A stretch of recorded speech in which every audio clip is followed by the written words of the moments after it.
God bless us, everyone.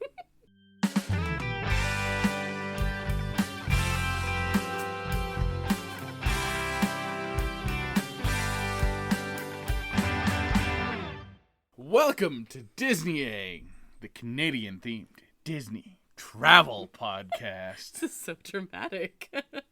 I feel like you say that every time. Yeah, but you're always so dramatic. I have to bring in my inflections.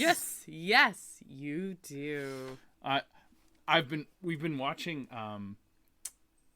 Finding Mr. Christmas, and I've been digging deep to fulfill the challenges and all of my acting skills. Acting. Oh, that seemed a little wicked there. You went acting. Oh, I did. I didn't mean to. Okay. You put your hand to your head. I did. That was very wicked. Yeah. Okay. Who are you? Who am I? I'm Brandon. Yeah, because I was waiting for the thumb Oh, point. I forgot the most important part. I'm Brandon. And I'm Krysta. Sweet. We nailed it. Totally fine. No notes. Everything It's fine. Everything is great. Oh my goodness. Brandon, how are you? I'm great. It's the last episode before the holidays, so we're in fine form. It's true. right Wait, now. Is this the last episode of the year? Maybe. I don't know. We'll see. It might be. It might be. I don't know. We're going to do a New Year's episode. We're not sure if that's going to come out in goodbye 2024 or hello 2025. Right? Yeah, one of the two. Well, that makes sense. Yeah. That makes sense. It was my last day of school today, Brandon. Congratulations! Thank you. For a whole 2 weeks. Wow, that's a long time. I was at work, and then I was still at work, and then my work phone was buzzing, and then I was told that I needed my work laptop while we're on holiday. No, you were not. Yeah. You didn't tell me this. Surprise! On a related note, what are you drinking? Lots. Right now, though. Right now, it's a creamsicle milkshake beer, which sounds that sounds much good. grosser than it actually is. Let me see what. Oh, I've tried this before. It's called Cruise Control. Cruise Control, and it's got a vampire on it, and it's a blood orange milkshake IPA, which sounds absolutely gross, but it is not bad. I think I got that at Halloween time before because it had a vampire on it, so that's why I picked it before. I am drinking the Radberry Sour from our local brewery at Past Beer. Sweet. Yeah. And what nerd thing do you have going on right now? Finding Mr. Christmas? I mean, we were watching Finding Mr. Christmas, but we just had our annual D&D gift exchange, which was lovely. Yeah. Lots of lovely gifts, but we rolled a D20 to pass around the gifts, and That's super fun. I thought it was super fun. I love it. It's so much fun. Do you know what you got? Do you remember what you got? I got you the... Oh, that's true. He ended up with something, and I was like, I want that, so he had to keep it. We were at a craft fair and found a mimic Christmas present ornament, and we came home with that. Because I said I wanted it. You wanted it. And then you got a lovely, for me, really, it was a dragony mug. Looks like a tankard. It was like a tankard. It's dragons and stuff like that. Very, very Should cool. wash it, and then you can bring it to D&D next time. I think I shall. I think that's a great idea. My nerd thing is I'm off work now. Congratulations. Thank you. It was Christmas concert last night, and then tonight was, we had our D&D thing. I said goodbye to, just so long, just for now. So long. To my PS. Farewell. Elvita saying goodbye. Adieu first, and then goodbye is the second verse. Well, I'm sorry. I don't speak German. Adieu is not German. Neither's goodbye. Anyway, I had to say farewell for now to my PS3, my intern teacher that I have. Bye, Mackenzie. Bye. I'm queen waving right now. Yeah, no one can see that. No. Mm. I mean king waving because the monarch in above all of the Commonwealth is the king now. Yes, that's true. So I must king wave. Well, and I've just been doing all kinds of festive things now, and more festive things to come. And okay, so what is your favorite festive thing you have done so far this festive season? I actually just really like watching Christmas movies, honestly. I like curling up on the couch and watching Christmas movies. Okay. Mm-hmm. What is your favorite Christmas movie? Are you ready for this? Of all time. Are you ready for this? I am. I know you already know what the answer is. I'm setting you up right now. My favorite Christmas movie of all time is A Muppets Christmas Carol. Oh, we should probably talk about that sometime. We should. We should like maybe do a conversation just about A Muppets Christmas Carol. Like now. Now. Well, actually, we should do news first. Okay. And then. And then that. And then that. And then that. Okay. Before we do that, any of that, Brandon. Spoiler-free gut reaction to the newest episode of Skeleton Crew. I love Minimum Rebo. Neil is amazing in every way. Apparently he's not even the same species as Max Rebo. I don't even care. It's close enough. I love him too. He will forever be Minimum Rebo. That is fair. To me, and I love him, and it's wonderful. Yeah, I would die for Neil. I understand. This is completely reasonable statements to me. Oh, that's all. Okay. Also, Jude Law is fantastic. Oh, my goodness. This last episode especially, I was like, oh, hey, look, it's Jude Law. Happy Jude Law season to all those who celebrate, by the way. He's channeling Mr. Napkinhead in this Star Wars show. He is, which is something. It's something. It is something. Yeah. Mm-hmm. Okay, let's head to the news. Disney A News Update. So, you know how Tiana's doesn't have a virtual queue anymore already? It was quick, yeah. That was super quick. They also have just added a single rider queue now. Oh, I'm a single rider. Not usually. Oh. The new... I could be. That is true. We actually make use of single rider not infrequently. I mean, the best one is Cars, and we will single rider the heck out of that. Oh, yes, absolutely. And it's totally fine. In my world, our next trip, which is our last one for a while, I would like... A while. Yes, I would like to ride together once, and then after that we can single rider. Totally fine. Yeah. But yeah, single rider for Tiana's. Sweet. Yeah. The new Disney Eats, you know how every month-ish there's like a theme? Yeah, I like I the do. Dole Whip. Dole Whip The new one. one is s'mores.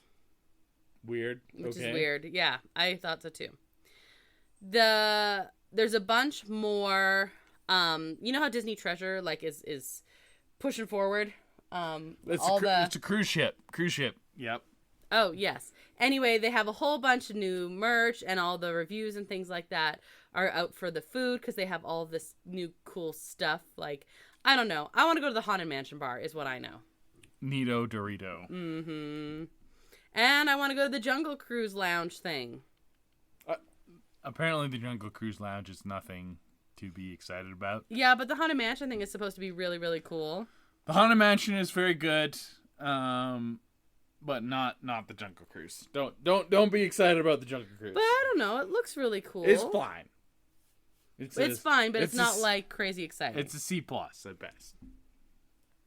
So anyway, that's about it. It's Christmas time. Christmas time at the parks. Christmas time. And then after that, it will be Lunar New Year. And Lunar New Year goes until February 16th. Cool beans. Mm-hmm. That's my news. Well, in other news, we just got a trailer for Superman. That's right. DC property. Mm-hmm. But it's helmed, directed by James Gunn of Marvel fame. And Guardians of the Galaxy. Guardians of the Galaxy was his his thing. baby in Marvel Land, And he did well with and it. it looks pretty good. It's gonna, with the release date that they have right now, it's gonna be going head to head with Fantastic Four. Oh, that's brave. So interesting. Mm-hmm. It's brave for both of them, honestly. Yeah. That I don't know if that's even gonna stand. But yeah, they're both coming out in early July. So I don't know. What do you think about that? Well, we had Barbenheimer. What could we have? Super 4? Yes, but see, Santa's Man? Barbenheimer was not the exact same audience. No, that was like the whole point, is they were complete opposites. Well, not even complete opposites, Mm-hmm. but they weren't both big budget comic book movies. Yeah. And Mm-hmm. so I don't think that they are going to stay in direct competition.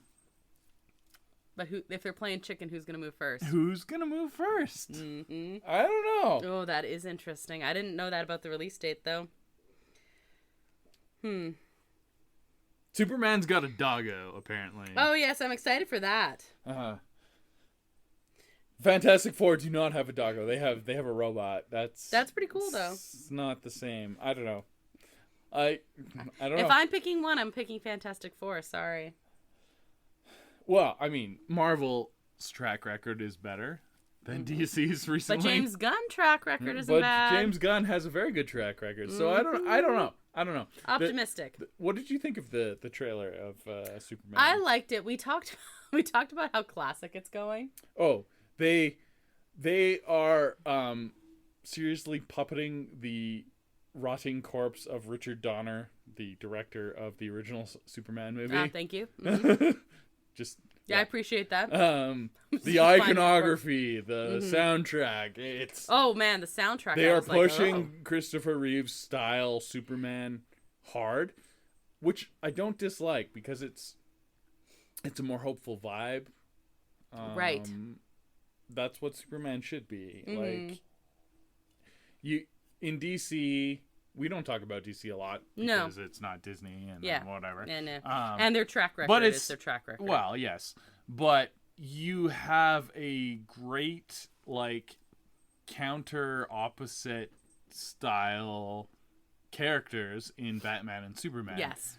Superman's supposed to represent hope and Batman's supposed to represent cynicism and all the worst of humanity wrapped up into one thing. So when you try and combine those things in a Zack Snyder style Superman, it's not right. I get that. It's not great. I don't know. So I'm hopeful.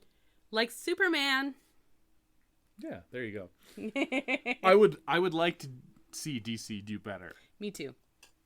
I'm not anti DC in any sense of the word. No. I would like to see them do well, and the animated DC movies that have come out are very good. Right. So They just can't figure out their... Yeah. For the most part. There have been some, like, fine ones. But there haven't been any amazing ones. Well, okay, what's... Define a fine one. The first Shazam. Okay, that was mediocre, yeah. What about, there was Suicide Squad and The Suicide Squad. One of them was good. Yeah, the second one. Yeah. That was done by James Gunn, who is going to save the DC universe. That's there you go. Case in point. Thank you, James Gunn. Okay, got it.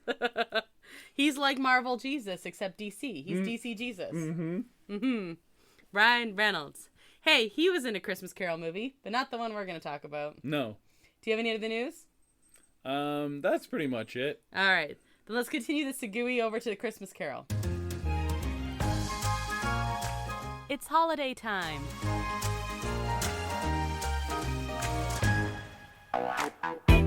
Disney Plus and chill.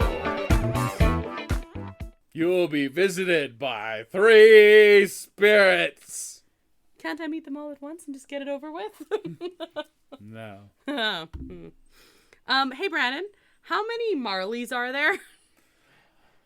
I mean, I always knew that there was actually only one, but a lot of millennials didn't. It's true. I also did because I had read A Christmas Carol. Uh-huh. And, but yeah, but there's Marley and Marley. There's a whole song about it and everything. Ooh.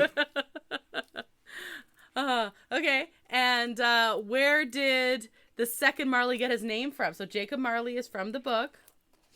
Yeah, that's the legit Marley. Yeah. What about Robert Marley? Robert Marley, that's just a funny joke because the singer Bob Marley. Exactly. It's so good. It is actually pretty funny. They like Bob Marley. Whatever. So we're talking. I feel like Bob Marley could have probably also helped Scrooge with a little extra, Christmas spirit. Jamaican Christmas spirit. Well, Bob Marley was Jamaican. That makes sense. Exactly. Yeah, that's what you're saying. Muppet Christmas Carol is what we're talking about today, and like you said, this is my all-time favorite Christmas movie. You did say that, yes. I say it multiple times, actually. Mm-hmm. What are your opinions about it? Oh, I won't say it's my all-time favorite Christmas movie because that's a pretty stacked deck. Oh, there are a lot of Christmas movies I absolutely love, but if I sat down and think about it, which I have done, you have many times, and I'm like, what is the one that like I have to watch every year? Muppets Christmas Carol. It is interesting because the Christmas season is very sentimental, and it leads to a lot of repeat viewings of movies. Like, even before movies were a thing, you had, for example, A Christmas Carol with Alistair Sim. Yeah. A lot of people in my family really like The Christmas Carol with Alistair Sim. Before you had VHS that you could watch this every year, they would tune in on NBC or whatever and watch that every year. It would be appointment viewing. So Christmas time leads to that sort of thing. Which is awesome. It is awesome. I love it. And so when you come to our generation, it's a Muppets Christmas Carol.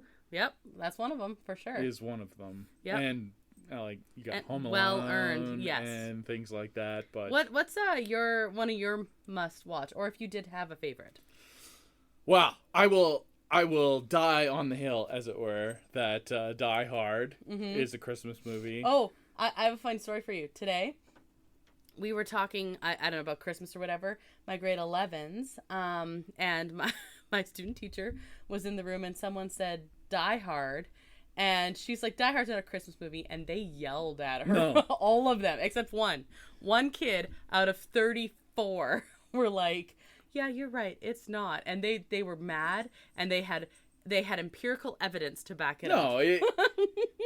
You're right. You're right out to lunch if you don't think Die Hard is a Christmas movie. It's 100% a Christmas movie, and it's a fantastic Christmas movie.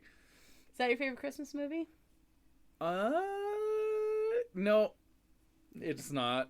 Can I guess your favorite Christmas You movie? can give her a shot. It's A Christmas Story. That is the correct answer. Yeah, that's probably my second favorite. It is very good. You'll shoot your eye out, kid. Yeah. No, it is the right answer. Absolutely. But what is your favorite Christmas Carol? Because everyone has a favorite Christmas Carol.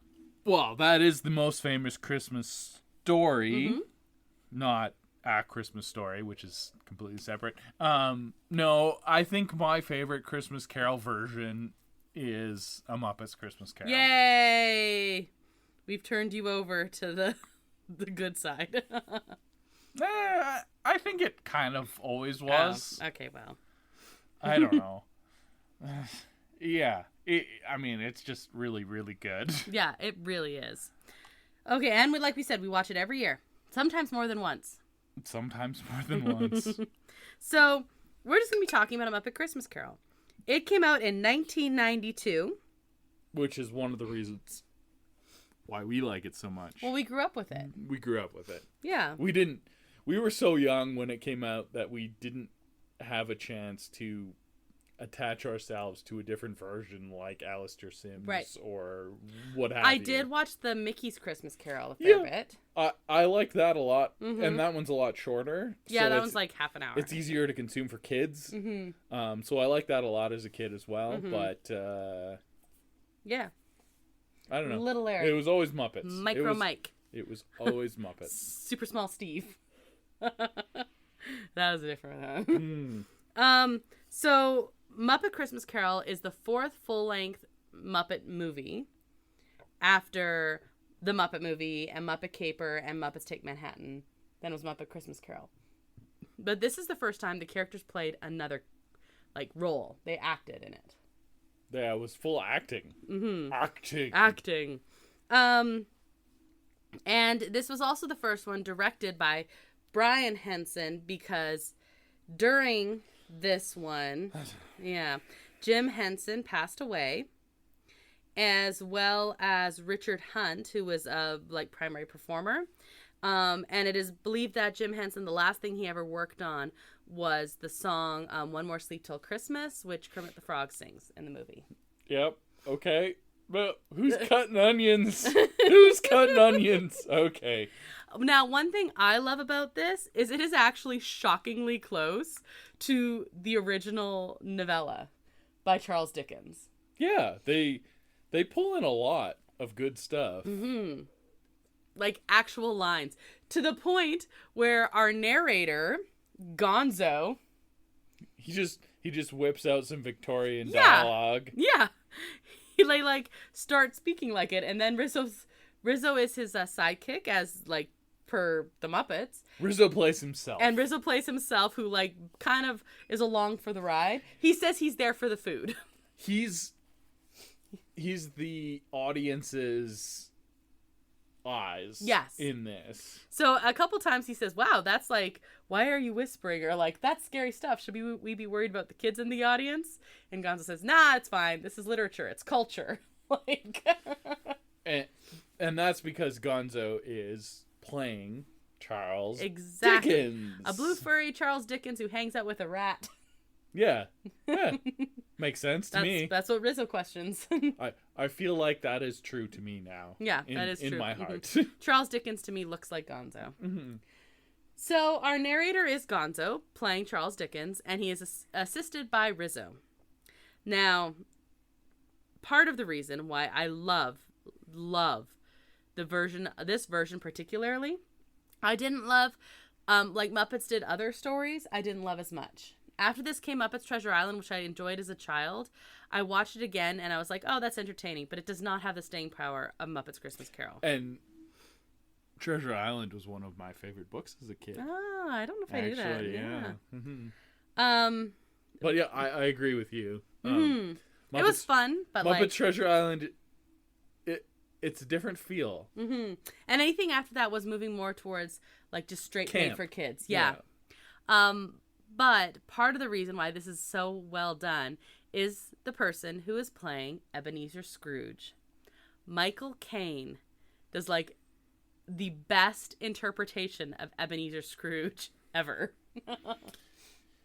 He is on record as saying this was his one opportunity to be Scrooge. Mm-hmm. And he grew up with Alistair Sim kind of thing. And he told the director, Brian Henson, that he's going to play this as straight as death. It's like he's going to be playing with the Royal Shakespeare Company. Yeah, and he does. And it's amazing. And thank goodness he did, because it's so good. It's what makes the whole movie work, really. There's kind of a meme that goes around that's saying the reason that the two actors who are best known for doing really well playing with the Muppets is Tim Curry in Muppets Treasure Island and Michael Caine in this movie, in Muppets Christmas Carol, is because Michael Caine treated all of the Muppets like they were fellow serious actors. Like you said, this is the Royal Shakespeare Company now. Yep. Tim Curry just treated himself like a Muppet. Yeah. And both of those really work really well. Yes. Muppets Treasure Island is not as good as Muppets Christmas Carol, but it's not because of Tim Curry, because... No, Tim Curry as a Muppet is amazing. Yeah, it works really well. Yeah, and so good. It's fine. Yeah. So good.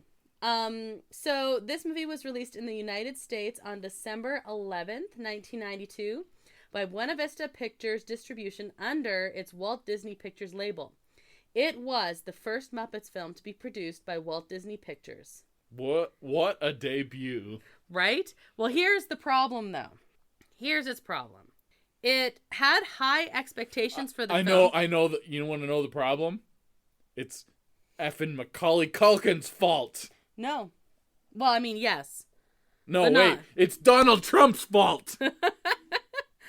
It came out the same time as Home Alone 2 Lost in New York, but it also came out the same time as Aladdin. Disney did it to itself. Well, that's pretty stupid. I knew the Home Alone 2 thing. That's what I was joking about. It's because Donald Trump was in Home Alone 2. Okay. Yeah, no, I totally got it, but thank you for explaining it.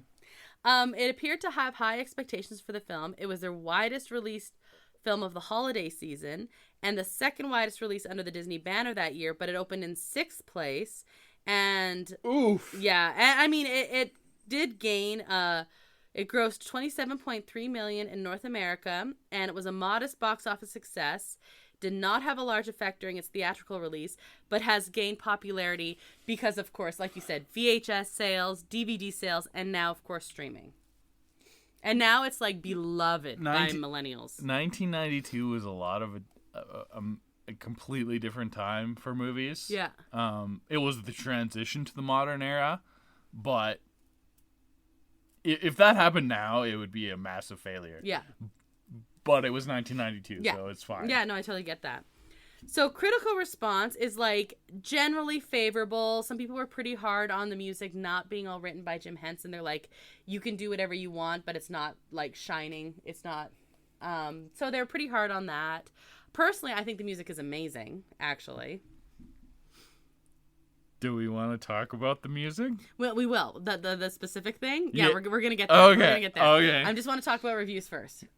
Because we have something to talk about. Yeah, well, you can be wrong all you want, but We're going to talk about it. Anyway, so generally favorable to like middle of the road, or actually like they were harsher on some things, but universal acclaim for Michael Caine. Oh, I'm sorry.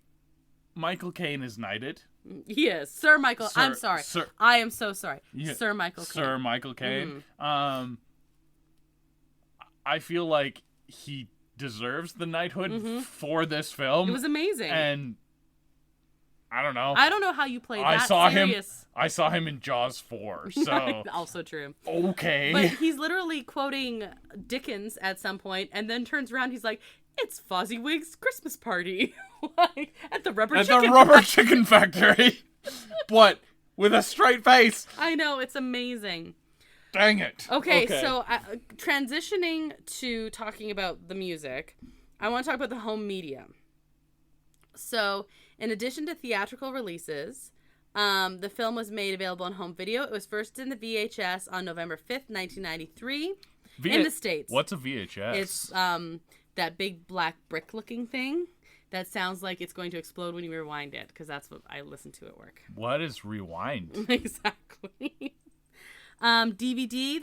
I'm just trying to bring our Gen Z audience to the forefront. I appreciate that. Yeah. I appreciate that. Yeah. Okay.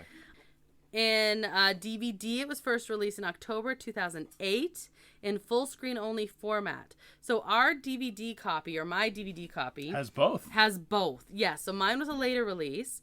Walt Disney Home Entertainment released the film in the U.S. on DVD on November 29th, 2005, in conjunction with Kermit the Frog's 50th anniversary. This time, the DVD contained full screen and widescreen presentations. This is the one I have. Yeah. The menu, Kermit comes and talks to you, and he expresses displeasure if you take too long to decide what to push. This was back when DVD menus went hard, and it was awesome. Exactly. Walt Disney Studios Home Entertainment released a 20th anniversary collector's edition on Blu-ray, DVD, and a digital copy in 2012. The release does not include the film's extended cut. However, we're gonna talk about so that. Close. Okay. The song that is cut and its accompanying scene cut. Why was it cut? I'm getting there. Okay. Can be viewed on the full screen version of the anniversary edition. It was cut. Of the anniversary edition, though it's cut in the widescreen format. In December 2022, Disney Plus released the 30th anniversary edition via streaming media, which includes the previously cut song as an option in the menu. And a story album of the movie was nominated as a Grammy Award for Best Spoken Word Album for Children in 1994. That's all the homemade stuff. I love that it was nominated for a Grammy. Yeah, right? So good. Okay, you ready for the song conversation? I am. Okay. So this is under the Jim Henson label. The score was done by Miles Goodman with songs written by Paul Williams. Williams previously worked with the Muppets on the Muppet movie, and he was nominated for an Academy Award for that movie, for The Rainbow Connection.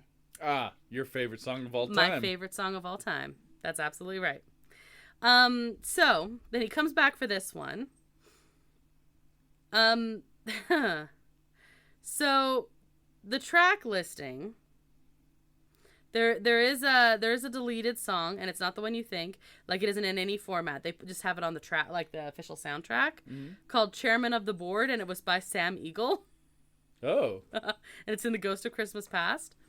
But the famous song is "When Love Is Gone." This is the song sung by the character Belle. So in almost all the stories about, including the original, when Scrooge goes back to his past, you find out he had a love interest as a young man. He met her at his first job, and this is true, and her name was Belle. Like, even the Mickey Mouse version does this. So was Belle played by Minnie Mouse in? No, because Minnie Mouse wouldn't date Scrooge McDuck. Oh no, wait. Because Mickey was Bob Cratchit, yes. So Minnie Mouse was Mrs. Cratchit. Cratchit. Okay, right. Mrs. Cratchit, of course. So Scrooge goes back and he sees his first meeting with Belle, which is true. And then he sees their breakup a few years later. Basically, the gist is he had turned to love money so much and he was hesitant to marry her because he always wanted to have more money. Not necessarily that he was like, I love money more than you, but like he never felt like he had enough money to be happy. Greed knows no bounds. Basically. But he wasn't like extraordinarily wealthy or stingy at that point, but he was like well on his way, and she saw this coming. So she kind of has this conversation with him and calls him out on it, and he's, like not willing to change his mind or anything, and so he lets her go. And she's like, Scrooge off. Essentially, yes. Now, another element, which isn't always seen, but in the original text for when he's in, or most of the film versions, well, not most, some of the film versions too, when he does a Ghost of a Christmas Present takes him around, he does take them to where Belle's life is currently like. That would be fascinating. Yeah, basically, he's like happy home life. Yeah. Is where we're at with that. It's like, this could have been your life. Exactly. But you chose greed and money. Exactly. You dummy. Basically. So instead, like that's what happens. So in the Muppets version, during the breakup scene, Belle sings a song, "When Love Is Gone." She laments that Scrooge's love of money has replaced his love of her. She basically says, and right, the cut moment. Money is pretty cool. Yeah, but so is Belle. So, what the cut moment, because they go back to the past. He begs the spirit not to show him, and then he, of course, immediately does. And he says, it seems like they're breaking up. He says, "I love you, Belle," and she says, "You did once." And then, which version you're watching, there's a cut, and if it's cut, it goes to Rizzo and Gonzo crying, and Michael Caine crying. And he just says, and it shows Belle just walking away, and they're in different places. I feel like Yeah. You are poo-pooing this a little bit more than it deserves. Poo-poo. However, the song "Love Is Gone" was cut from the 1992 theatrical edition of the film by the then chairman of the Walt Disney Studios, who believed the song would not appeal to young viewers because it was too sad. He was right. Instead, the song was played during the film's end credit scene. Yeah, that's Brian fine. Henson objected to his decision as the concluding song, "The Love We Found," was a direct counterpoint to it. Henson commented, "When Love Is Gone is not in the theatrical release and is presently missing from some copies of the movie, which is a real shame. The song titled When Love Is Gone is only included on some home media releases of the Muppet Christmas Carol, which are all now out of print. I have one. Na na na na boo boo." Yeah, but it's on Disney Plus, so Yeah. that comment is Null and void. null and also void. Yes. Yes. Mm-hmm. The 2002 and 2005 DVD releases contain the song in the 90-minute full screen version. That's super old. Yeah, we don't want to talk about that. And that's one I have. Okay. In a 2018 interview with The Big Issue, Henson said he believed the song was unlikely to appear in any further full releases of the film, and like we said, it is on Disney Plus as like a special features. You got to dig for it. So okay, let's talk about the song. I agree that it is the opposite of Love Is Found. Mm-hmm. Obviously, I can super see why it was cut, because it's like a parking brake to the pace of the movie at that point. But it also is the transition that is needed for it to make sense. And it's some of the best acting Michael Caine does as he's listening. Michael Caine does fantastic acting throughout, so I will hear no Michael Caine heresy here. That's not heresy. It's amazing. He's listening to it and he starts singing along and he literally chokes up. It's so good. It is so good. The cut works, and it moves the plot along. But why are they crying so outrageously when nothing led to that? Because they see a lady and he doesn't get the lady. No, It's absolutely fine. not. It's totally Absolutely fine. not. You make too much of a big deal about It this. matters. It matters. It matters. It doesn't It matter. matters. It does not matter. It matters so much. It matters very little. No, it is much sadder. But then again, that's like saying that the Ghost of Christmas Yet to Come is too scary. Like, those are necessary story beats for it to happen. Like, when we see Ebenezer Scrooge right before he meets a Ghost of Christmas Present, he has to be at his lowest, and that doesn't happen with like, I love you, Belle, you did once and now we're sad. That doesn't work that way. It's totally fine. No, it's not. It's totally fine, and that's why he's so that open song is to too long. No, It's not catchy. it's so sad. No, It's so good. I am glad it exists. Yeah, for us to watch every year. But I am glad they cut it from the original. They can cut it from the original. That's fine. I didn't watch it in theaters. As long as I can watch it all the time now. Made the same call to cut you that would not. song, and I will stand by that. Yeah, well, Cut it. We are always going to watch the full version. And I will always comment on how it's slowing down the movie. You can comment all you want. So, but it's the Muppets, so it's okay. They break the fourth wall all the time. This is true. Like, what did speaking of breaking the fourth wall, what did you think about Charles Dickens' Gonzo? Loved it. Mm-hmm. I mean, it's a modern day game to play, make a movie into a Muppets movie where every character is played by a Muppet, but one actor is a human. One main actor. Mm-hmm. If I was doing the Christmas Carol, I don't think I would pick Gonzo as Charles Dickens off the top of my head. But it super works. I love it. I love it. I do too. I totally agree. He's a great Charles Dickens. And he teaches the audience what the word omniscient means. Omniscient. Yeah. And then hoity-toity, Mr. Godlike narrator.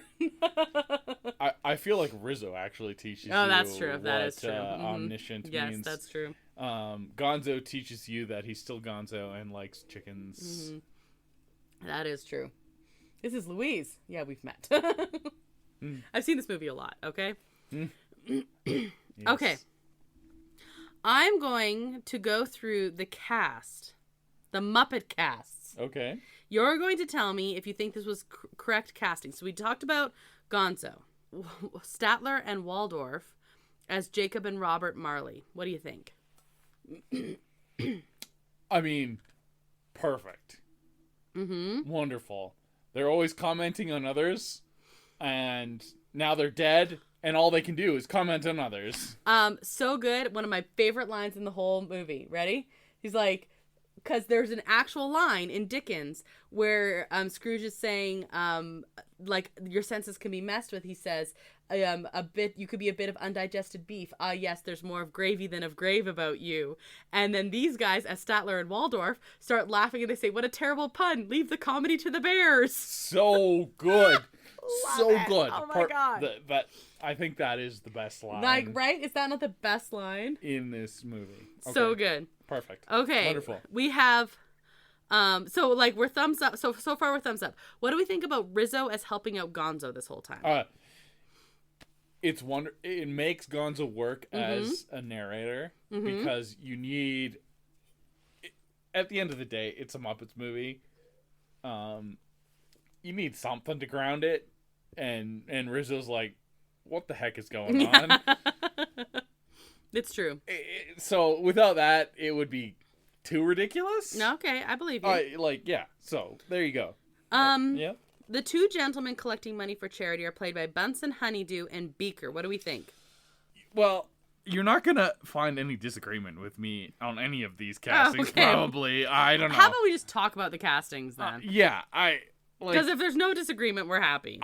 It's tough with the Muppets. You gotta find spots for the Muppets to go, and in the Christmas Carol, this is exactly where I would put Beaker and Bunsen Honeydew. Like it's wonderful. Yeah. It's wonderful.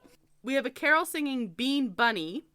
So this is again. There's that's from the original story. There's a caroler who's like destitute and trying to get money. Yeah, he's the Bean one Bunny. that Scrooge shoots out the window on Christmas morning. Exactly. Of course, yeah. And we don't really have Bean Bunny in current Muppets, or very little, but he was big in the 90s, so he's hanging out now. There's a childlike, really creepy Ghost of Christmas Past.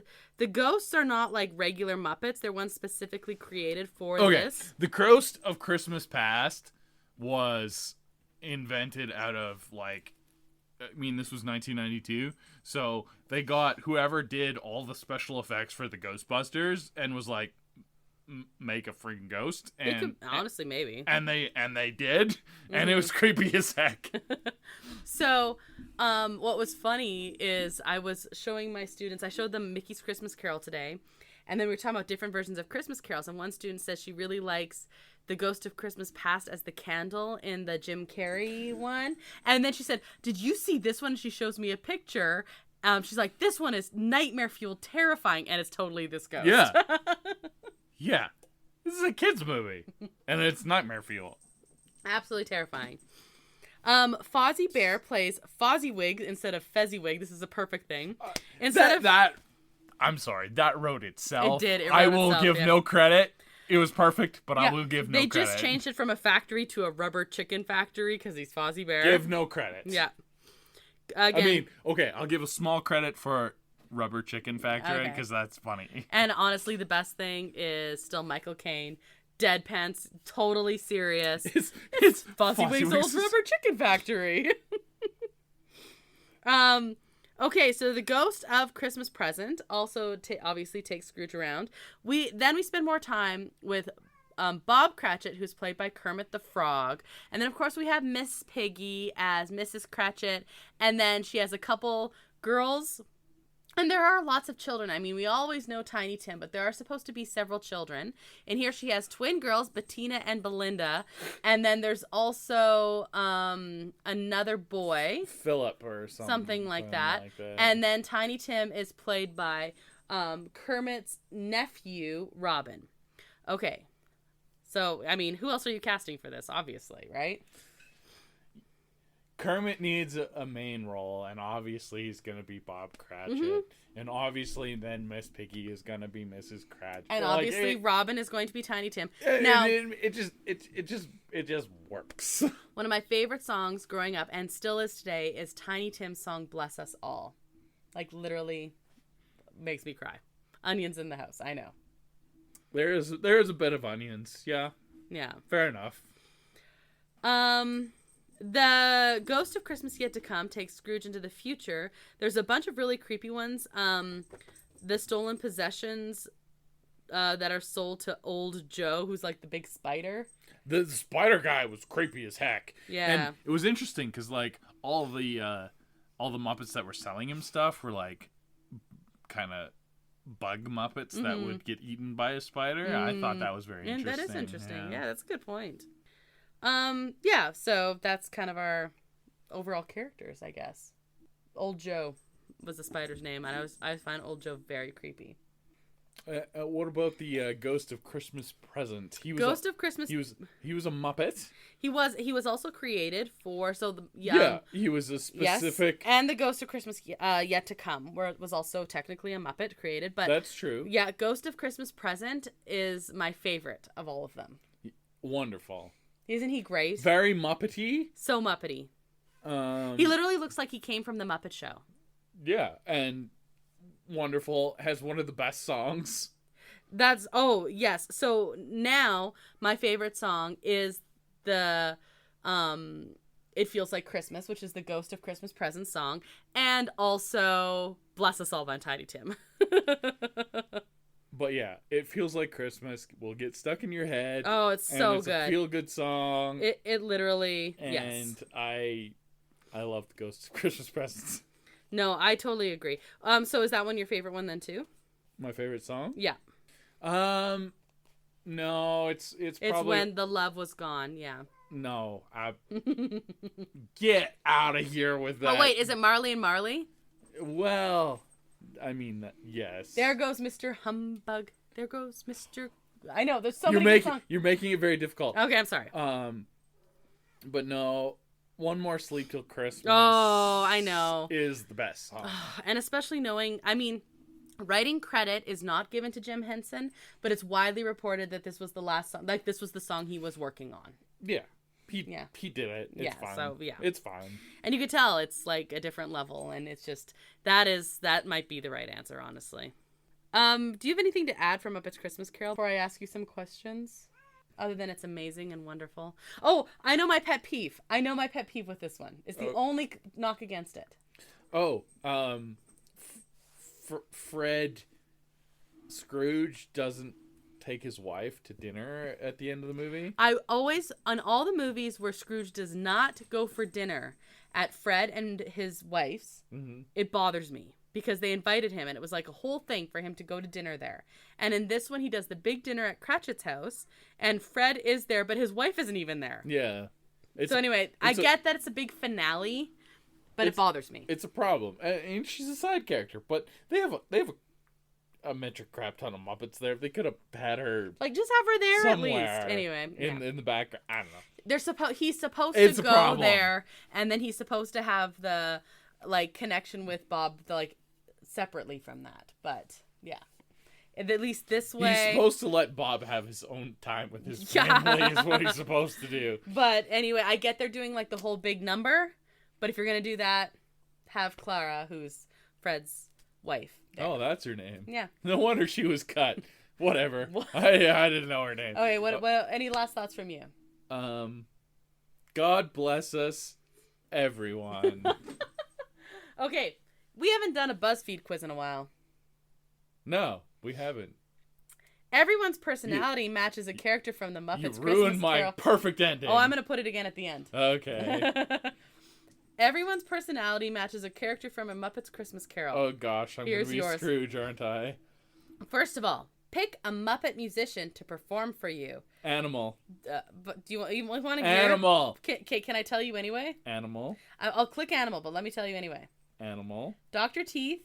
No. Animal. Animal. Zoot. Animal. Janice. Animal. Ralph the dog. I mean, he's a close second, but it's still Animal. Floyd Pepper. I don't even know who the heck that is. Oh, okay. He's the one who dates Janice. Really? Or wait, no, that's Zoot. He does. I don't remember. He's got the sweet mutton chops. Yeah. Okay, I like him. Lips. He's from like Yeah, I know. Lips plays the yeah. Marvin Suggs. Mana. Or Manama. Mana. Which is Mana. Mana. It's obviously Animal. I was like, if you change your mind after all that. No. Pick a Marvel character. Oh, okay. Rocket Raccoon, Ant-Man, Black Widow, Captain America, Iron Man, Star-Lord, Thor, Spider-Man, or Hawkeye. My gosh, that's a random assortment of Marvel characters. Mm-hmm. I'm gonna pick Rocket because he's the smartest and cutest. You're not wrong. Now pick a Disney princess. Snow White, Tiana, Belle. Ariel, Cinderella, Jasmine, Belle, Mulan, Rapunzel, or Merida. Belle. Pick a dessert. Cake, cookies, brownies, Pie. ice cream pie, cheesecake, fruitcake, fruit, or no dessert for me. Pie. I already clicked on it. Pie. Now pick a Muppet. Sam Eagle, the Swedish Chef, Beaker. Scooter, Uncle Deadly, who's awesome, I love Uncle Deadly. Camilla the Chicken, Beaker, Oh, Sweetums is pretty good too. Pepe the King Prawn, Sweetums, Dr. Bunsen Honeydew. It's Beaker. It's still Beaker? He's underrated, and Agreed. I love Beaker. That's fair. I like it. I always like Beaker too. Pick a Super Mario character. Mario, Luigi, Peach, Yoshi, Toad, Wario, Bowser, Waluigi, or Rosalina. Wow, I could be political and pick Luigi right now. Or I could play to my strengths and pick Yoshi. There we go. That's what I thought you were going to pick. But I'm going to pick Luigi. Oh, good choice. You were Waluigi for Halloween a couple years ago. Now pick a Pokemon. Meowth, Bulbasaur, Porygon, Bulbasaur. Rattata, Bulbasaur. Snubble, Bulbasaur. Froakie, Bulbasaur. Throw, Bulbasaur. Adino, or Teddiursa. Bulbasaur. I already clicked on it. Bulbasaur is the first Pokemon I ever had in my life, and it's Bulbasaur for life. You are Rizzo the Rat. Sweet! Nailed it! Okay. Right? Yes. It doesn't say why. You're just Rizzo I'm the just Rat. Rizzo the Rat. Yeah. Except I didn't have 1,732 brothers and sisters. Wow. Rats don't understand these things. Yeah. I may have seen this movie a lot. But Rizzo's sweet. Okay. Nailed it. Yeah, absolutely no complaints about that. And you're also like, why are you singing? What is happening? What is going on? Like, all the time. So actually, I think that tracks. I do. Oh, this is such a good movie. I do play the straight man a lot. Mm-hmm. That's where my comedy comes from. That is true. So that's our show this week. Thanks to El Mule, who's responsible for the custom theme song you heard at the top of the show. We're going to see him soon. For Christmas time. Sweet. You can find a link to his work at our website, disneya.wixsite.com/podcast, and that's also where you can find a link to our social media accounts and our email. You can find Disney A episodes on all of your favorite podcast streaming platforms. And if you rated or reviewed our podcast, thank you. And if you haven't yet, please do. Next episode, like we said, we're doing an end of year thing, but I'm not sure if it's going to be Goodbye 2024 or Hello 2025. So we'll see how that goes. So I'm Krysta. I'm Brandon. And until the next adventure, TTFN, ta-ta for now, and Merry Christmas. Happy holidays. And God bless us, everyone. Thanks for listening to Disney A.